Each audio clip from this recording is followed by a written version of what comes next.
আসলাম এক কিউট মেয়ের কাছে আমরা শুনবো তার জীবন কাহিনী। আসসালামু আলাইকুম। ওয়ালাইকুম সালাম। হ্যাঁ ভালো আপুকে আছেন? আল্লাহ তালা খুব ভালো রাখছি। তুমি কেমন আছো আপু? আলহামদুলিল্লাহ ভালো। আচ্ছা, তোমার নামটা কি জানতে পারি? আমার নাম ঋতুমণি। ঋতুমণি, অনেক সুন্দর নাম, কিউট নাম। তোমার দেশের বাড়ি কোথায়? আমার দেশের বাড়ি গাইবান্ধা। রংপুর, গাইবান্ধা। হুম। ও, যাই হোক, রংপুর অনেকবার যাওয়া হয়েছে। তোমার ফ্যামিলি থেকে কে আছেন? আমার ফ্যামিলিতে আমার আব্বু আম্মু আছে, কিন্তু আমার আম্মু অনেক অসুস্থ।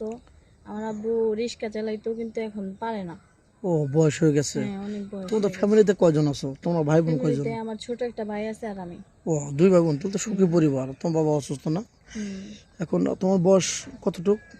আমার বয়স এই যে 20। 20-এ পারা পড়ছে। হ্যাঁ। এখন পড়াশোনা কতটুকু করেছো তুমি? পড়াশোনা তো করতে পারি নাই, বুঝতেই তো পারতেছেন যে আব্বু আম্মু অসুস্থ। ও, কেমনে পড়াশোনা করবো? তেমন করতে পারো না। হুম। 8 পাস না এসএসসি পাস?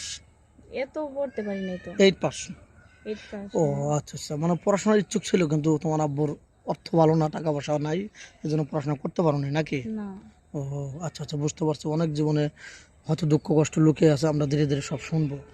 যাই হোক, তুমি আমাদের ক্যামেরার সামনে কিভাবে আসলে বা কে কিভাবে পাঠালো, কিভাবে আসলে একটু জানতে পারি?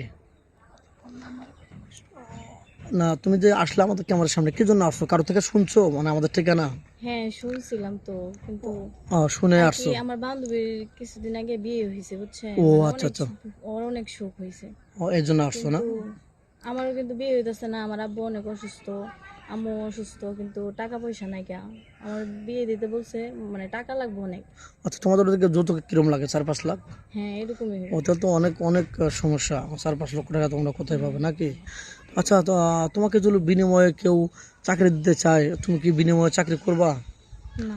যদি তোমাকে বলে, কুপ্রস্তাব দেয়, খারাপ প্রস্তাব দেয় যে তোমাকে আমি চাকরি দেবো, বিয়ে করবো না, হেল্প করবো, না। তুমি কি রাজি হবে? হুম। আচ্ছা, তুমি কি যৌথ ফ্যামিলি পছন্দ করো না সিঙ্গেল ফ্যামিলি পছন্দ করো? মানে শ্বশুর শাশুড়ি চাও নাকি শুধু স্বামী চাও? শ্বশুর শাশুড়ি থাকুক, সমস্যা নাই। ও, তুমি চাচ্ছ যে বাপ মাকে রেখে আসবো, আমার শ্বশুর শাশুড়ির সাথে আমি ভালো আচরণ করবো, বাপ মায়ের মতো তাকে খেয়াল রাখবো নাকি? হ্যাঁ। তোমার কি ফোন আছে? না। ও আচ্ছা আচ্ছা, তোমার ফোন নেই না? আদৌ ফোন কিনে নেই? আজ পর্যন্ত ফোন কিনে না। নেই? ওই কারণ 2 বেলা 2 মুঠো খেতে পারো না, ফোন কোথাও পাবে? যাই হোক, এখন কোনো প্রবাসী বাড়ি তোমাকে সাড়া দেয়, তাহলে তোমাকে কীভাবে পাবেন? কীভাবে তোমাকে পাবে? হ্যাঁ, বলো যে আপনাদের নাম্বার দেওয়া থাকবে স্ক্রিনে। আপনাদের নাম্বার দেওয়া থাকবে স্ক্রিনে। আমাদের নাম্বার দেওয়া থাকবে। হ্যাঁ। মেয়েটার কোনো ফোন নেই।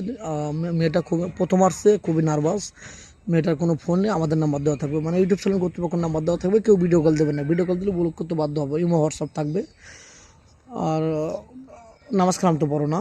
হ্যাঁ। তুমি তো মুসলমান। হুম। হ্যাঁ, নামাজ পড়তে হবে, কারণ মুসলমান দুনিয়া ত্যাগ করতে হবে সবাইকে, নামাজ কালাম পড়তে হবে, না হলে ওই কালে কি জব দেবে?